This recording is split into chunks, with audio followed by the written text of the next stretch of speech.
नमस्कार बच्चों। इन दिनों हम यात्रा वृत्तांत पढ़ रहे हैं महाराजपुर से ग्वारी घाट, जिसके लेखक अमृतलाल वेगड़ है।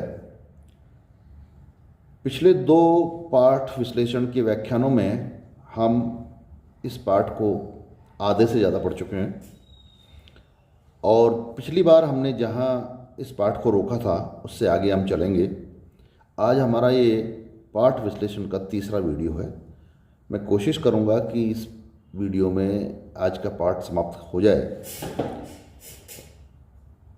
क्योंकि पिछली बार हमने पढ़ा था, वहाँ से हम आज आगे पढ़ेंगे कि अगला पड़ाव बुधेहरा, नर्मदा की धारा यहाँ टूट गई थी।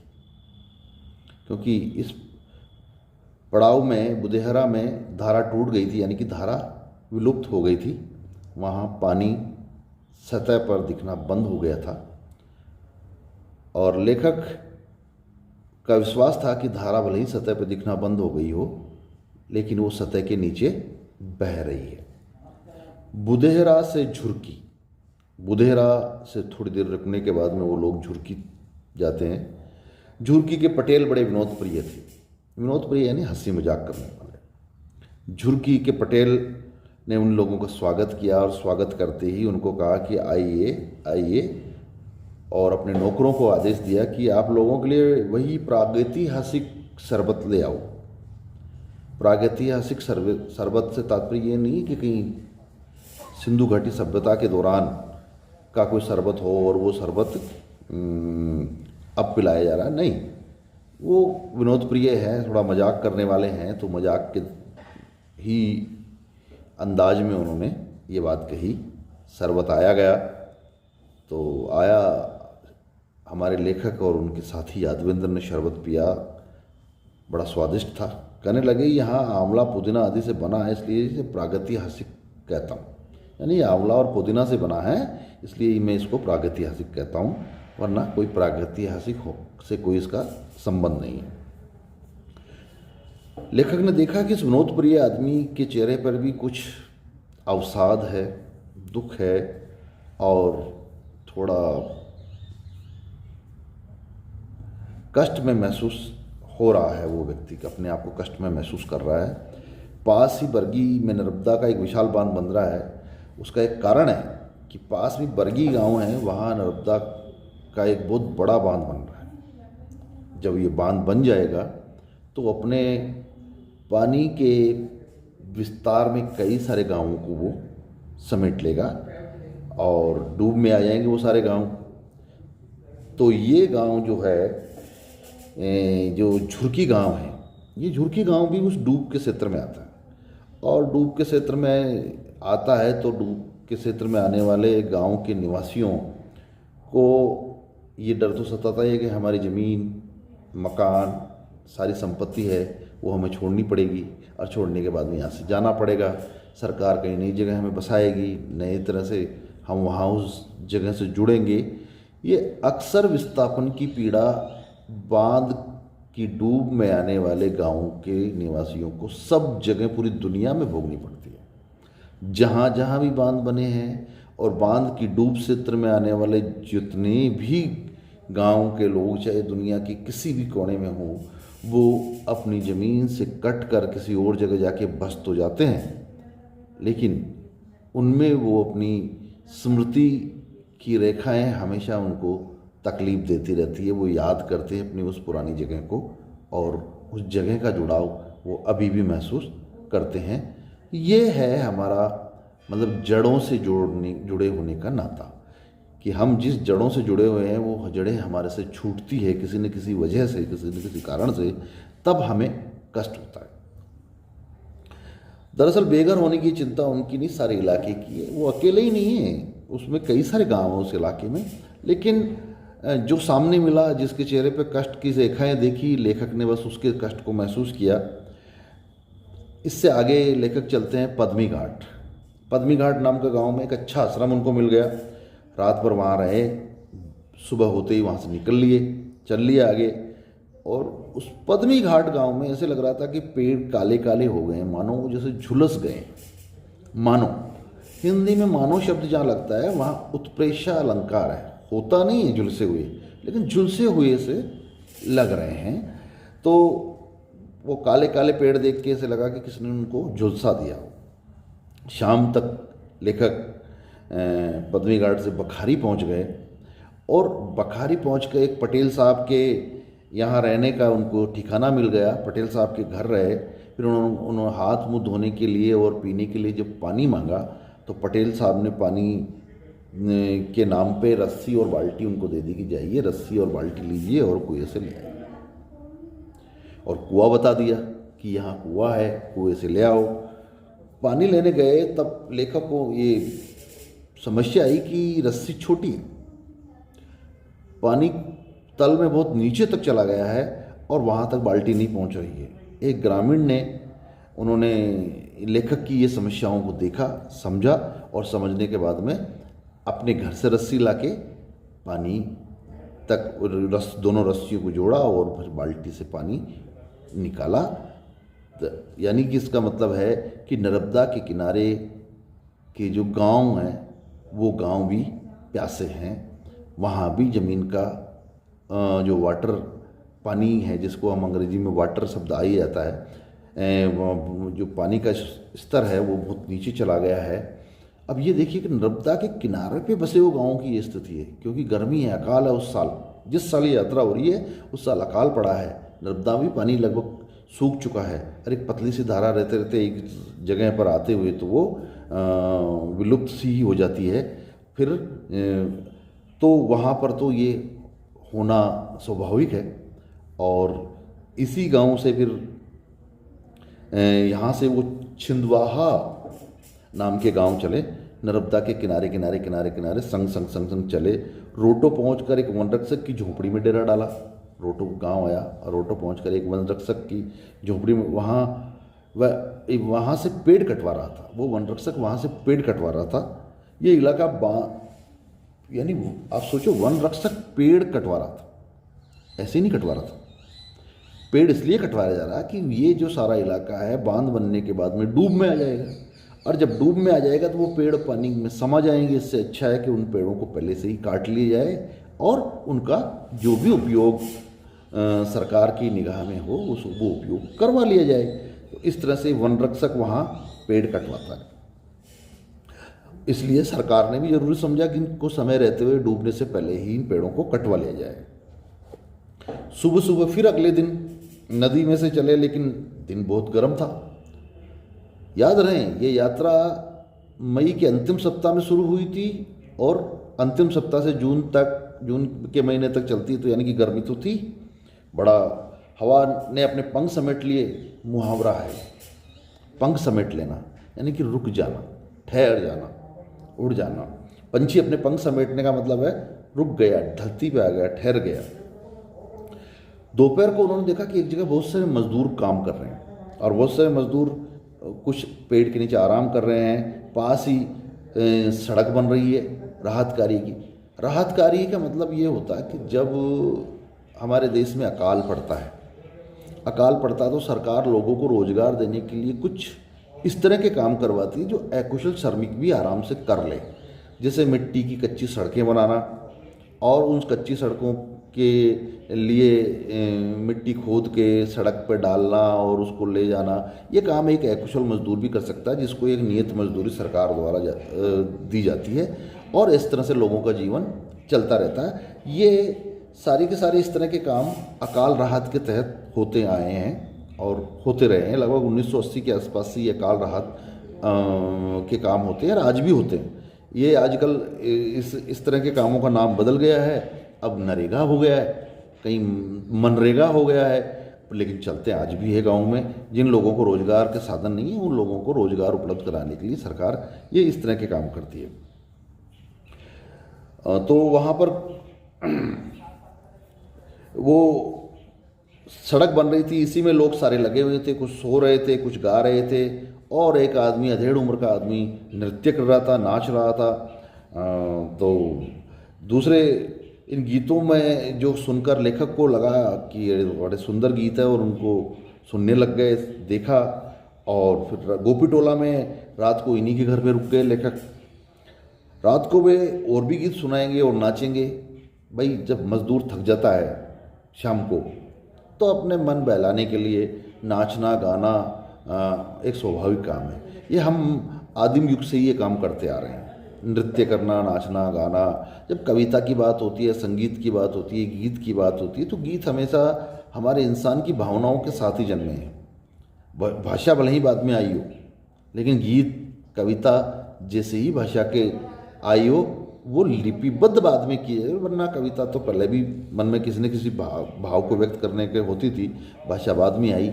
लेकिन गीत, संगीत, कविता ये ऐसी चीज़ें हैं जो हमारे मन को मतलब थोड़ी देर के लिए राहत प्रदान करती है। लेखक हमेशा अपने भोजन की व्यवस्था खुद करते हैं। कहीं भोजन का आग्रह आता, निमंत्रण आता तो वहाँ कर लेते हैं, वरना अपना भोजन वो साथ लेके चलते हैं, कच्ची सामग्री साथ लेके चलते हैं, जहाँ रुकते हैं वहीं भोजन बना लेते हैं। तो यादवेंद्र ने भी शाम होते ही यही काम करना शुरू किया, भोजन की तैयारी शुरू की। उतने में एक मजदूर आता है और वो कहता है कि आप लोगों का भोजन मेरे घर होगा। तो लेखक को ये बात बहुत अच्छी लगी कि जो व्यक्ति दिन भर कड़ी धूप में 4 रुपये रोज़ की मजदूरी करता है, वो 2 लोगों को भोजन करवा के कितना प्रसन्न हो रहा है, ये देखिए उसके दिल की दरिया दिली। तो ऐसे लोग सब जगह मिलते हैं भाई, इस दुनिया में सब तरह के लोग हैं, सब जगह मिलते हैं। तो लेखक ने कहा कि भाई मजदूर भाई, मैं तुम्हारी रोटी भी खाऊंगा और तुम्हारे गीत भी सुनूंगा, तुम्हारे साथ भी रहूँगा, क्योंकि महाभारत के नेवले की तरह शायद इसमें भी मेरा शरीर सोने का हो जाए। महाभारत के नेवले की एक कथा है कि जिसमें कि एक नेवला किसी गरीब का भोजन खाता है, तो वो उसको ये आशीर्वाद मिलता है, वो सोने का हो जाता है। देर रात तक लोकगीतों का आनंद चलता रहा, नृत्य का आनंद चलता रहा, और लेखक को वो अपने अंचल के लोकगीत और नृत्य देख के आनंद सा आया। उस सुबह बीजासन के लिए चल दिए, रात को वहाँ भी नृत्य देखने को मिला। दिन भर कड़ी मेहनत करने के बाद, रूखा सूखा खाने के बाद ये लोग जीवन का रस ले लेते हैं। लेखक ये बात लिखता है, जीवन का रस ले लेने का मतलब है कि दिन भर की उस थकान को, उस जो शरीर को थका देती है, उस थकान को भूल जाने के लिए मन को प्रसन्न करने का एक उपक्रम भर करते हैं लोग। गीत से हम लोग भी टीवी देखते हैं, फिल्में देखते हैं, गाने सुनते हैं, या और भी कई तरह के दूसरे उपक्रम करते हैं। आजकल लोग सोशल मीडिया का ज़माना है, तो अपना समय व्हाट्सएप, फेसबुक, ट्विटर इसके ऊपर भी व्यतीत करते हैं। वो सारे दिन भर की भूल जाते हैं इन कामों से। और सुबह बीजासेन के लिए निकल गए, रात को वहाँ भी नृत्य मिला। तो दूसरे दिन खुश्क पहाड़ियों से होते हुए पायली गांव पहुँचे। पायली में जिनके यहाँ ठहरे हुए विदुर थे। मैंने पूछा, आपने दोबारा शादी क्यों नहीं की? उन्होंने बड़ा ही सुंदर जवाब दिया कि मेरे बच्चे छोटे थे, मैंने सोचा दोबारा शादी करूँगा तो ये बच्चे माँ से तो गए, यानी कुदरत ने इनकी माँ को तो छीन लिया, बाप से भी जाएंगे अगर मैं सौतेली माँ ले आऊँगा तो, दूसरी शादी कर लूँगा तो। नहीं की, अब बच्चे बड़े हो गए, बेटे भी हैं, बहू भी हैं। बड़ा सुंदर सटीक जवाब है कि एक पिता अपना सुख कष्ट भूलकर बच्चों के बारे में सोचता है कि माँ तो प्राकृतिक रूप से मृत्यु को प्राप्त हो गई, और अब अगर मैं सौतेली माँ ले आऊँगा तो वो पिता भी उनसे छिन जाएंगे, और वो फिर बच्चों के लिए अच्छी बात नहीं होगी। तो शाम को नर्मदा तट पर गए। 25 वर्ष पहले भी यहाँ आया था। लेखक कहता है कि मैं 25 साल पहले भी इस नर्मदा के तट पर यहाँ आया था। तब यहाँ कैसा घना जंगल हुआ करता था, विशाल वृक्षों से लिपटी हुई सुदीर्घ लताएं हुआ करती थी, जो आज भी याद है। लेकिन अब कुछ भी नहीं बचा, पेड़ कट गए, लताएं सूख गई, इंसान की कुल्हाड़ी ने सर्वनाश कर डाला। इंसान ने अपनी आवश्यकताओं की पूर्ति के लिए अपनी कुल्हाड़ी के माध्यम से इस जंगल को काट डाला। भाई पहले घना जंगल था, सब जगह है। ये कहानी नर्मदा के किनारे के उस गांव की ही नहीं है, पायली गांव की ही नहीं, दुनिया के हर गांव की। मैंने जिस गांव में अपना बचपन बिताया, उस गांव में भी यही करना। वहाँ जंगल बड़ा नहीं है, घटा है। पेड़ बड़े नहीं हैं, घटे हैं। पेड़ रोपे कम है, काटे ज़्यादा है। तो ये सब जगह की कहानी है, हर गांव की कहानी। बड़े सवेरे बारगी कॉलोनी के लिए चलती है, मेरी चाल अपने आप तेज होगी। बारगी कॉलोनी छोटी सी कॉलोनी है जो सिपाही गांव के पास है। उन दिनों मेरा बड़ा लड़का चिरंजीव शरद वहाँ रहता था। चंड सूर्य के प्रचंड ताप में उसके द्वार पर खड़े होकर भिक्षाम देही की का स्वर किया। यहाँ नर्मदा पर एक विशाल बांध बन रहा है। शाम को उसे देखने गए हजारों मजदूर और सैकड़ों यंत्रों से ये स्थान जीवंत हो उठा। बांध की दीवार बहुत कुछ हो चुकी थी। एक सीढ़ी से अंदर जाते ही मैं चकित रह गया। बांध की ठोस नजर आती दीवार के बीच में भी एक सुरंग सी है और बिजली की रोशनी से जगमगाती हुई वो सुरंग देख रेख के लिए पूछने पर पता चला कि ये बांध की उस दीवार के बीच में सुरंग क्यों छोड़ी गई।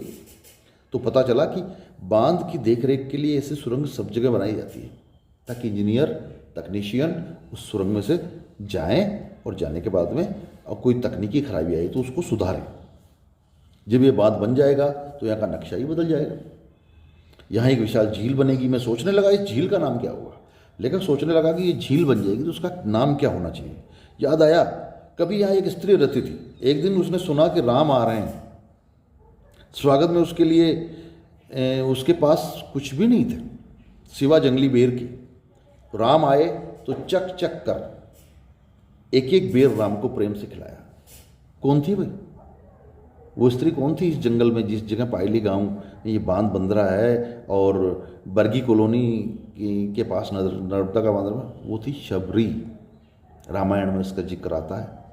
हम रामलीला देखते हैं तो वहाँ भी शबरी का पात्र हमारे सामने आता है। तो वो शबरी यहीं की रहने वाली थी, नर्मदा के किनारे इस पायली और वर्गी कॉलोनी के बीच के उस क्षेत्र की जहाँ बांध बंध रहा है। प्रेम में विहल शबरी को इस बात को ध्यान ही नहीं रहा कि राम झूठे बेर खा रहे हैं। सोचा इसी प्रदेश की उस सरला आदिवासी नारी का नाम कि पर ही इस झील का नाम क्यों ना रख दिया जाए। और ये नाम सुझाया था। रखा या नहीं रखा वो तो शासन की बात है कि शासन ने उसका नाम क्या रखा। सबरी के बेर, सुदामा की चावल, विदुर की भाजी, क्या इनका कोई मोल हो सकता है? जो अल्प मूल्य की वस्तुएं होती है लेकिन उनका मूल्य नहीं, उनकी भावनाओं को देखिए। सुदामा के जो चावल 3 मुट्ठी चावल अपने मित्र कृष्ण के लिए ले गए थे। विदुर ने प्रेम से जो भाजी अपने गुरुओं को, भाइयों को खिलाई थी, वो भाजी कुछ ज़्यादा मूल्य की नहीं है पर भावनाएं बड़ी हैं। शबरी के बेर सामान्य से जंगली बेर हैं, कोई भी तोड़ के कोई भी खा ले, पर राम जी को खिला रहे हैं।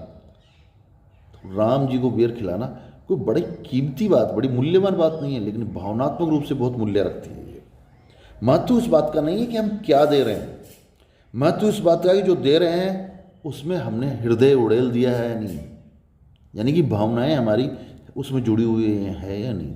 अगर भावनाओं के साथ हम कोई भी चीज़ किसी को पेश कर रहे हैं, प्रस्तुत कर रहे हैं, तो वो चीज़ की अमूल्य है, वो कोई कीमत नहीं आंक सकते, कोई मूल्य नहीं आंक सकते, क्योंकि उसमें हमने हृदय भी उड़ेला है। और यही बात एक बड़ी बात बनती है जिसकी कोई कीमत इस दुनिया में नहीं दे सकता। यहाँ से पारा पास ही है, पर गांव की गलियां भी गई तो रात यहीं रह गए। बिनसारे चल दिए। आगे टेमर संगम पड़ा। टेमर संगम जहाँ एक से ज़्यादा नदियाँ मिलती है उसको संगम कहते हैं। जैसे इलाहाबाद में बड़ा फेमस संगम है कि गंगा और यमुना मिलती है और ज़मीन में बह रही सरस्वती भी वहाँ आके मिलती है, ऐसी हम मान्यता है। तो वहाँ 3 नदियों का संगम होता है। तो कई जगह 2 नदियाँ मिलती हैं, वो भी संगम होता है। 3 नदियाँ मिलती हैं, वहाँ त्रिवेणी संगम का है। तो जब आए तो टेमर के संगम में वो लोग नहाए और नहाने के बाद में थोड़ी देर बाद में आकाश में से बारिश भी आने लग गई, पानी भी बूंदाबांदी भी होने लगी। तो लेखक ने कहा कि 2 नदियाँ तो पहले से ही है और यहाँ पर त्रिवेणी स्नान हुआ, 2 धाराएँ पहले से ही है, अब तीसरी धारा ऊपर से ईश्वर डाल रहा, तो ये तीसरी 3 धारा का त्रिवेणी का संगम हो गया। जब बरगी कॉलोनी से चले तब से एक नया दृश्य देखने को मिल रहा था कि बारूद से चट्टानें तोड़ी जा रही है। बांध बन रहा है और सब पास के पहाड़ों में जो चट्टानें हैं उन चट्टानों को भी तोड़ा जा रहा है। बड़ी बड़ी नहरें खोदी जा रही है। बांध के बन जाने से नए खुशहाली की सौगातें लाएंगी ये नहरें, क्योंकि पानी दूर तक नहरों से ले जाएगा। हम चंबल के किनारे हैं, चंबल की नहरें हम रोज़ ही देखते हैं। बूंदी जाते हैं तो दाई नहर, इधर 12 की तरफ जाते हैं तो बाई नहर, यहाँ किशोर सागर से निकलती है, ये मध्य प्रदेश को जाने वाली नहर। तो इस तरह से हमें नहरों से परिचित है कि जब बांध बनते हैं तो उन बांधों का उपयोग नहरों के माध्यम से ही खेतों तक पहुंचाने में, पानी पहुंचाने में है। तो वहाँ भी यही हो रहा है कि नहरें खुदी जा रही है, और बांध जब बन जाएगा, नहरों में पानी आएगा तो खुशहाली तो आना स्वाभाविक है ही है। लेकिन परिक्रमावासी का क्या होगा? लेकिन जो परिक्रमा करते हैं नर्मदा की, मेरे जैसे घुमक्कड़ लोग, बेगड़ साहब जैसे घुमक्कड़ लोग, उनका क्या होगा? नदी के दोनों ओर जब नहरों का जाल दूर दूर तक फैल जाए तो, और जल भी बहने लग जाएगा, तब क्या होगा? क्या परिक्रमावासी इस नहरों को लांघेंगे? वो तो धर्म संकट में पड़ जाएंगे कि इन नहरों को लांघें तो हमारी परिक्रमा भंग हो जाएगी। भाई दूसरी जगह लांघना नहीं हो तो परिक्रमा का मतलब है इस किनारे से चल के पूरे एक नियत स्थान पर जाके वापस उस किनारे दूसरे किनारे तक परिक्रमा करना।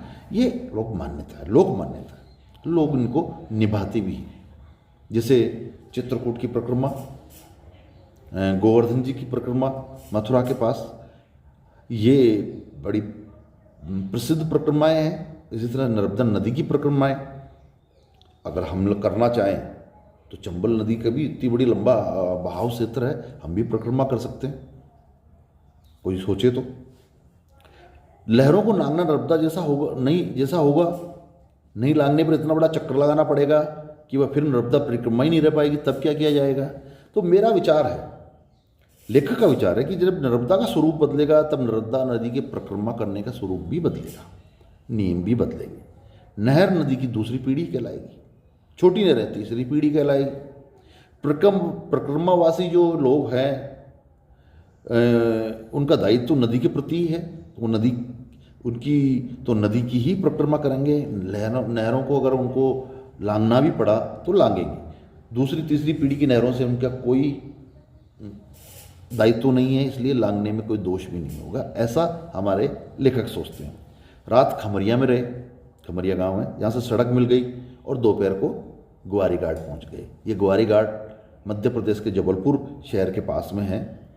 इस बार की यात्रा पूरी हुई। यात्रा का शुभारंभ इसी ग्वारी घाट से हुआ था। उस तट से गए थे और इस तट से लौट आए। लौटते समय सामने तट के गांवों को देखते ही पूर्व स्मृति के तार झंझना उठे। जिनकी यहाँ ठहरे थे उनकी याद आती, खबर भिजवा देते तो मिलने भी लोग आ जाते।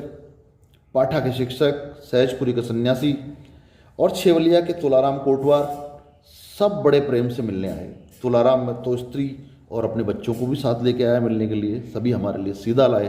सीधा क्या होता है? सीधा का मतलब होता है भोजन बनाने की वो कच्ची सामग्री, चावल, दाल, तेल, हल्दी, मिर्च, आटा, वो कच्चा सामान जो भोजन बनाने के काम में आता है और किसी ने पंडित जी को दिया जाता है। गांव में मंदिरों को पंडित जी को ऐसे ही दिया जाता है, तो वैसा ही सीधा उनके लिए है। जहाँ मार्ग में ज़रूरत पड़ेगी वहाँ भोजन बना लेंगे। तो उस तट के पाठा, सहजपुरी, छेवलिया, बरहैया खेड़ा और इस तट के घागी, झुरकी, बखारी, रोटो, पायली, तुम्हें जुहार यानी कि मतलब तुम्हें प्रणाम। अब तो तुम थोड़े ही दिनों के मेहमान हो। क्यों भाई थोड़े दिनों के मेहमान? क्योंकि जब बांध बन जाएगा तो ये सारे गांव डूब जाएंगे, सब पानी के अंदर चले जाएंगे। लोग यहाँ से विस्थापित होकर किसी और जगह बसेंगे। नर्मदा के लुभावनी किनारों तुम्हें भी अलविदा, और सौंदर्य सरिता नर्मदा तुम्हें भी अलविदा, क्योंकि यहाँ तुम भी तो उस झील में उसी तरह खो जाओगी जिस तरह दूध के बर्तन में पड़ती धारोषण दूध की धार खो जाती है। कि जैसे दूध का बर्तन में दूध निकालते समय जो नई ताज़ा धार आती है वो उसमें खो जाती है, ऐसी नर्मदा भी तुम भी उस झील पे खो जाओगी। जो कल बह रही है उद्दाम वेग से जो बहती हो, वो वेग तुम्हारा बंध जाएगा उस बांध में। तो इसलिए तुम्हें भी अलविदा। विदा और अलविदा शब्दों पे बात कर लेते हैं। विदा मतलब विदा होते हैं, वापस मिलेंगे। अलविदा का मतलब यानी अब मिलने का कोई अवसर नहीं आएगा जीवन में। तो बच्चों, ये पाठ आज पूरा हुआ, और इस पाठ को पूरा होते ही हमारा ये व्याख्यान भी लगभग पूरा हुआ। लेकिन व्याख्यान समाप्त करूं इससे पहले इस पाठ से संबंधित कुछ सवाल हैं या प्रश्न हैं। उन प्रश्नों को मैं पढ़ता हूं और उनके जवाब भी मैं बताता हूँ आप लोगों को। जैसे लेखक ने महाराजपुर से किस तिथि को यात्रा प्रारंभ की, तो इसका सही उत्तर है 27 मई 1980। इस यात्रा का पहला पड़ाव किस स्थान पर था? इस पहला पड़ाव था भुज भजिया। इस यात्रा में लेखक के सही यात्री का नाम क्या था? इसका जवाब है यादवेंद्र। कल ही मंडला जाकर इस्तीफा दे दूंगा, ये कथन किसका है? कंपाउंडर का, जो रात को मिला था और सांप के भय से वो यह कथन उसने कहा था। धूल की परत चढ़ने पर लेखक ने यादवेंद्र के बारे में क्या कहा था? यादवेंद्र के बारे में कहा था कि मैं तो मोहनजोदड़ो हो गया हूँ और यादवेंद्र हड़प्पा हो गया। लेखक ने अपनी यात्रा के दौरान प्रागैतिहासिक शरबत किस गांव में पिया था? अभी अभी आज ही हमने पढ़ा था, वह झुरकी गांव के मुखिया ने पिलाया था। नर्मदा में किस नदी के संगम का उल्लेख इस यात्रा वृत्त में किया गया है? टेमर नदी का उल्लेख। नदी की दूसरी पीढ़ी किसे कहा गया है? नदी की दूसरी पीढ़ी नहरों को कहा गया है। ग्वारी घाट किस शहर के निकट है? ग्वारी घाट जबलपुर शहर के निकट है। लेखक ने अपनी यात्रा का प्रारंभ कहाँ से किया था? यात्रा का प्रारंभ इस पाठ के अंत में आया कि ग्वारी घाट से ही हुआ था और परिक्रमा करके पुनः यात्रा ग्वारी घाट पर आके रुकी है। तो यात्रा का प्रारंभ ग्वारी घाट से ही था, लेकिन हमारे पाठ में का जो शीर्षक है वो है महाराजपुर से ग्वारी घाट। तो इस पाठ में यात्रा की शुरुआत महाराजपुर से ही मानेंगे हम। लेकिन परिक्रमा, जिसको शुद्ध शब्द कहेंगे परिक्रमा, लेकिन इसमें एक शब्द आया परिक्रमा या परिक्रमा, तो ग्वारी घाट से शुरू होकर ग्वारी घाट पे ही खत्म हुई। परिक्रमा मतलब पूरा एक चक्कर, जैसे हम मंदिर में परिक्रमा करते हैं ना, तो मूर्ति के सामने से शुरू होकर पीछे पूरा गलियारे में घूमते हुए मूर्ति के सामने आते, तब एक परिक्रमा पूरी होती है। तो परिक्रमा की शुरुआत तो ग्वारी घाट से हुई और ग्वारी घाट पे आके खत्म हो गई। लेकिन इस यात्रा वृत्तांत में, हमारे अध्याय में, यात्रा की जो शुरुआत हुई वो महाराजपुर से हुई, जो मंडला जिले में है। तो इसी के साथ मैं आज का ये व्याख्यान समाप्त करता हूँ। हमारा पाठ भी पूरा हो गया और ये हम अगले व्याख्यान में, वीडियो व्याख्यान में आप लोगों से फिर मिलने वाला हूँ। तब तक के लिए नमस्कार, जय हिंद।